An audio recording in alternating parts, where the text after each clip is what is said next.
Hello, my name is Catherine Sheahan. I'm a nurse practitioner, dual certified as both a psychiatric mental health nurse practitioner and a family nurse practitioner.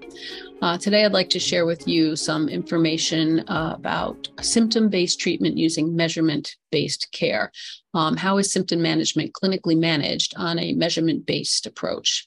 So measurement-based care, or MBC, is routine in healthcare. Some common examples include blood pressure monitoring, diabetes monitoring with hemoglobin A1Cs, and the APA, the American Psychiatric Association guidelines include use of MBC. In a 2023 study, it's reported that most clinicians generally agree it would be helpful in monitoring outcomes and interventions. However, 80% of surveyed clinicians, 90% of whom were psychiatrists, cited lack of training and time as a reason for not incorporating MBC into treatment planning. So some of the common scales used for depression and adverse effect include the PHQ-9, which is self-administered, the QIDS SR-16, the Quick Inventory of Depressive Symptoms, the clinically useful depression outcome scale, or the KUDOS, and the Beck Inventory 2, self-administered. The Hamilton Depression Rating Scale is clinician administered. Two self-administered adverse effect scales are the FIBSR, the Frequency, Intensity, and Burden of Side Effect Rating Scale, and the Toronto Side Effect Scale, or the TSES.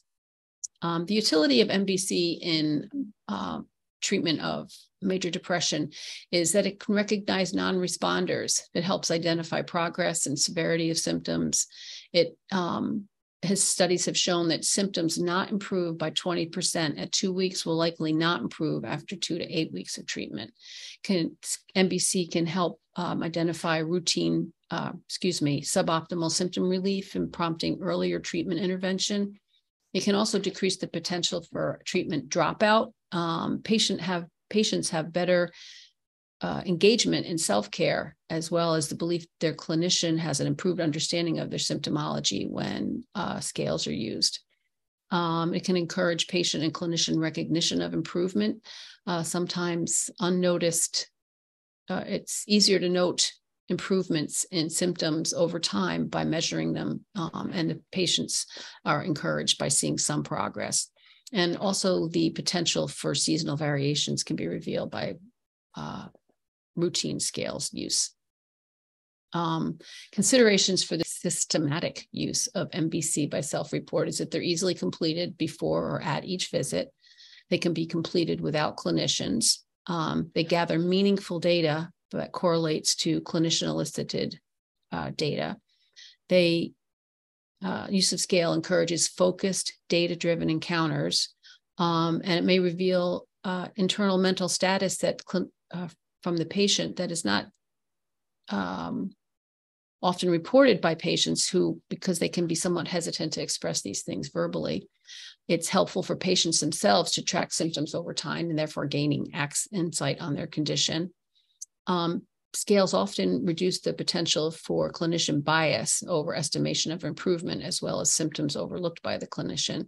There is a risk for under and over-reporting by self-report, by the patient, which can reduce their validity. And there's also the chance for health literacy to again affect the validity of the scales. So in summary, the use of MBC can improve depression treatment outcomes. Patients generally accept the integration of self-report scales into their evaluations and treatment planning. Several scales in the public domain are available, unlimited and free.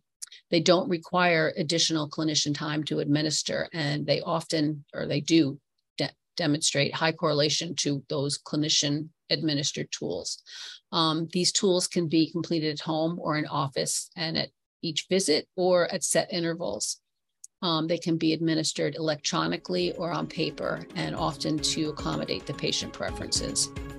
Thank you very much for your time in reviewing this presentation, and I wish you the very best. Take care.